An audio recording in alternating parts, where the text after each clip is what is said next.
আল্লাহ তাআলা কিয়ামতের দিন সাইয়েদনা নূহ আলাইহিস সালামকে বলবেন, নূহ তুমি কি দাওয়াত পৌঁছিয়েছো তোমার উম্মতের কাছে? নূহ আলাইহিস সালাম বলবেন, হ্যাঁ আমি পৌঁছিয়েছি। এবার নূহের উম্মতকে আল্লাহ জিজ্ঞেস করবেন, হে নূহের উম্মতেরা, তোমাদের নবী নূহ কি দাওয়াত পৌঁছিয়েছে?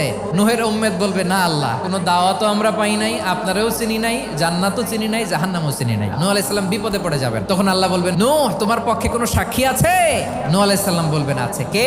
উম্মতে মুহাম্মাদি। তখন আমরা বলবো, আল্লাহর নবী নূহ আলাইহিস সালাম তিনি আপনি যা যা বলেছেন ঠিক তা তার উম্মতের কাছে পৌঁছে দিয়েছে। এবার নূহের উম্মতের সাথে আমাদের ঝগড়া লাগবে। তারা বলবে, তোমরা আসছো আমাদের হাজার হাজার বছর পরে, তোমরা কি করে জানলা? তোমাদের সাক্ষী ধর্তব্য হবে না? আমরা তখন বলবো, আমাদের কোরআনে তোমাদের নবীর নামে আল্লাহ তাআলা একটা সূরা নাজিল করেছেন, সূরাতে নূহ। দিন রাত এক করে তোমাদের কাছে তিনি দাওয়াত পৌঁছেছেন, সব আমরা জানি। আমরা যখন বলবো এই কথা, নূহের উম্মত চুপসে যাবে। তখন আমরা সত্য বলেছি কিনা এটা আল্লাহ তাআলা জানতে চাইবে বিশ্বনবীর কাছে। তখন বিশ্বনবী আমাদের পক্ষে সাক্ষী দিবেন। আওয়াজ করে বলেন আল্লাহু আকবার।